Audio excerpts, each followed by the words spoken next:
Hey everybody, what's happening? Son of a Silver Stacker here. In today's numismatic news and information for the 5th day of August 2022, I'd like to welcome you over to APMEX so we can check out those live spot prices. However, you know what I'm going to say before that. We're going to go over here to Good Morning to You with Tiny Numismatics, and that's number 19 or 8. So it looks like Sunday is going to be 199 and Monday is going to be 200. Looking good. Now, these are the live spot prices over here at APMEX. Looks like gold is down $3.90 at 1796.90. Silver down 0.077 to 20.37. Platinum up $8.80 at 959.70. And palladium up $27.50 to 21.46 even, Steven. Now, a little update out of Coin World by Paul Gilks from August 4. That was just yesterday at 2 in the afternoon. It says here Ryder autograph will not be used on slabs. So we were following the story, and we had mentioned that the former Mint director David J. Ryder's autograph would be, I believe, on the NGC slab. So that has been, I guess, confirmed that he will not have his autograph on these particular slabs, and I'm not sure why, but let's find out. It says here the signature, former U.S. Mint director David J. Ryder will not appear on any of the American Eagle, gold, and silver bullion grading labels for coins offered September 1st. And folks, that's about 3 weeks, about 3.5 weeks away now.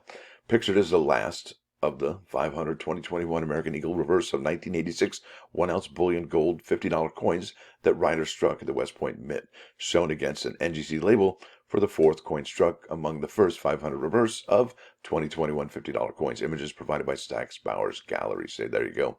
Last T1. What if they says they're individually numbered, right? So isn't that a cool thing? The hand-signed autograph of former U.S. Mint director David J. Ryder will not appear. That's right. The Grading Labels Numismatic Guarantee Company for the 2021 American Eagle, gold, and silver bullion coins. Ryder struck April 13, 2021, over a year and almost a half ago at the West Point Mint. The coins are to be sold September 1st at a public auction by Stax Bowers Gallery. And it'd be interesting to find out what the sales were for these particular ones, how much the Mint got, how much Stax Bowers got in the end. Wow. Probably really good money. Now, the 1-ounce coins to be auctioned are the final 500 gold and 500 silver American Eagle reverse of 1986 coins, and the first 500 2021 gold and 500 silver 2020 reverse of 2021 coins with enhanced obverses struck on presses operated by Ryder. Isn't that interesting? Enhanced obverses. Half of the coins of each type were submitted to Professional Coin Grading, that's PCGS, and the other half to NGC. Now, when Stax Bowers Galleries announced July 27 that it had received the competitive bidding contract to sell the bullion coins accompanying art illustrating NGC encapsulated 2021 American Eagle silver dollars incorporated grading labels bearing Ryder's signature. So basically, that's what they're saying is that, it came up that the accompanying art, were bearing Ryder's signature. Well, when Mint officials saw this images online with the signed grading labels, officials notified Stax Bowers that the Bureau had not approved the signature labels. So NGC reholdered the coins with new grading labels without Ryder's signature. Can you believe it? So they were on there, and then it was like, nah, we're not having it. Get those off there. Wow-wee. Yeah, because they were still owned by the property of the Mint, correct? So if anybody's could be on there, would it be Ventris Gibson? I don't know. But it seems like Mr. Ryder should be, well, or could be, one of the people to, have a signature that actually makes sense on that. Or maybe Emily Domstra, or maybe the original designer. Some interesting bit of information. That it's kind of scandalous, I think. Who knew? Now, here we go. Numismatic news. This is by Patrick Heller, 13 hours ago. How to find treasure. And I think this just says it all right here. Look at this picture.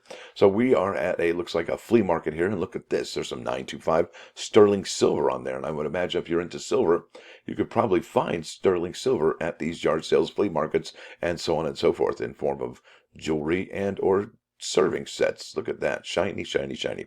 Now, like I said, how to find treasure. Patrick Heller, 13 hours ago, not years ago.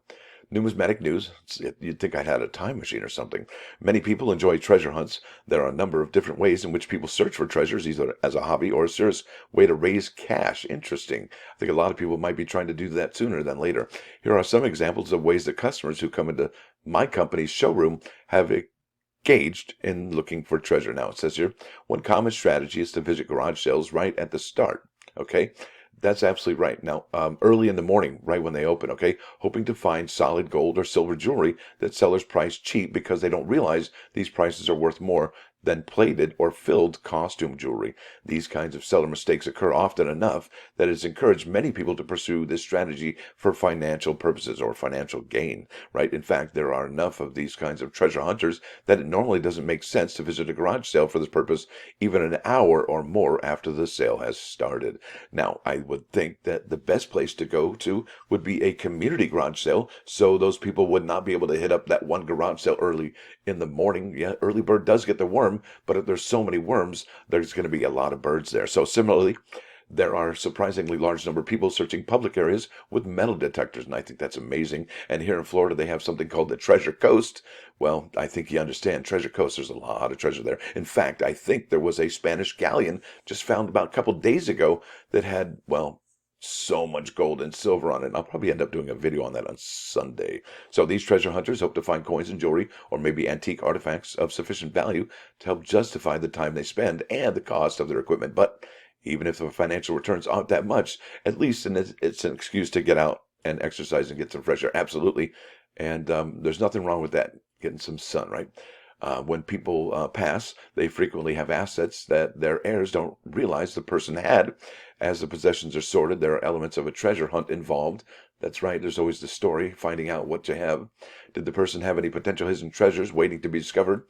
There are many instances of found valuables that the deceased had kept secret. And I think that's really a big mistake to keep it secret. It says, however, there are many more circumstances where someone saved items that were a little unusual and might be rare, but turn out not to be. Almost every day in my company's showroom, we have to let customers know that the bicentennial quarters, copper, nickel, Kennedy half dollars, and Anthony dollars that were saved were still just spending money or pocket change or circulating money, right?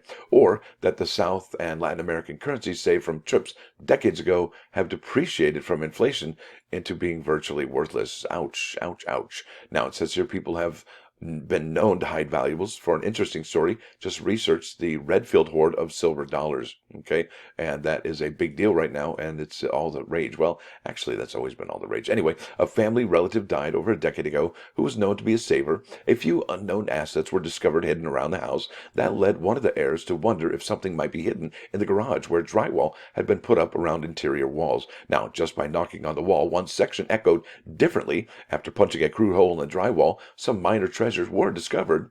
Now, this resulted in unsightly holes being knocked into every section of the drywall. With no more treasures located, the damage actually to the drywall reduced the selling price of the property by more than the value of the treasures that were discovered in the garage. And I think that maybe radar in the house or something might have been probably wiser than punching holes, but that's interesting. I mean, it's a treasure hunt, right?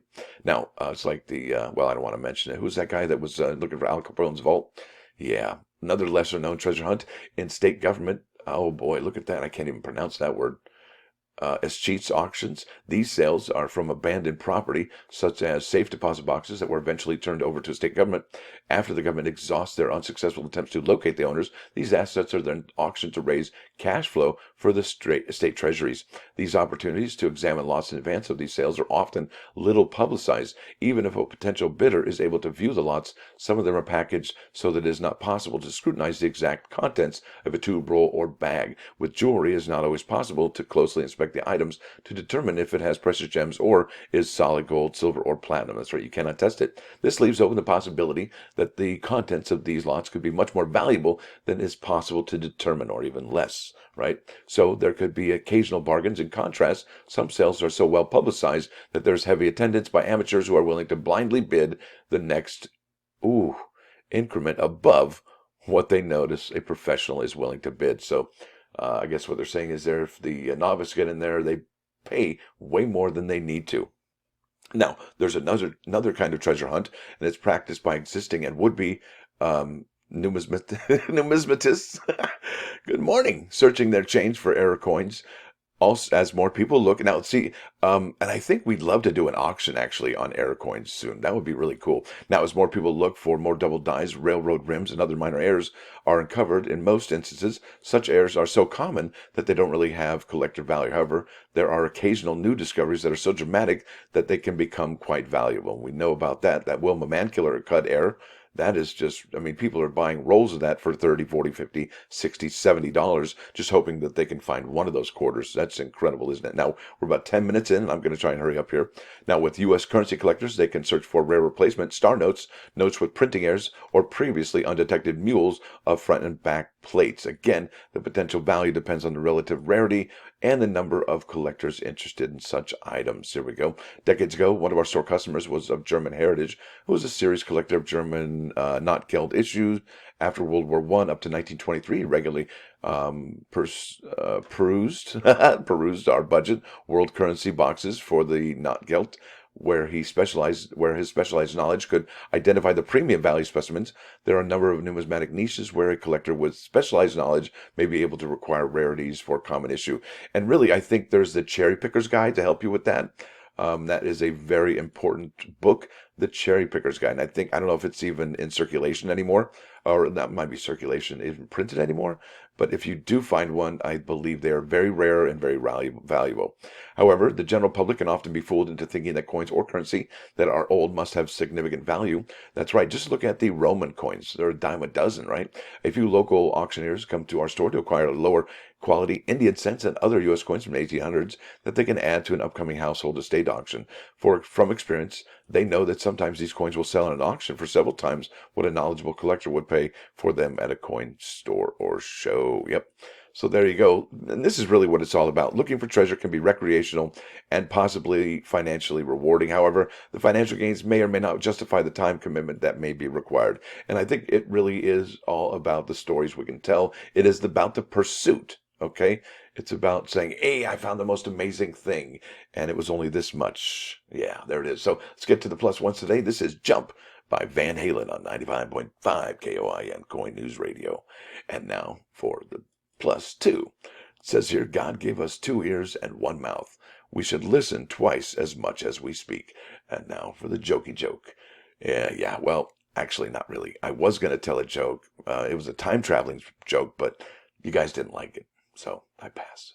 So there it is. I want to thank you all for watching. Thanks for dropping by. Don't forget to hit that like button. And if you do like what you hear and see, please subscribe to the channel. It's free. Son of a Silver Stacker. Out.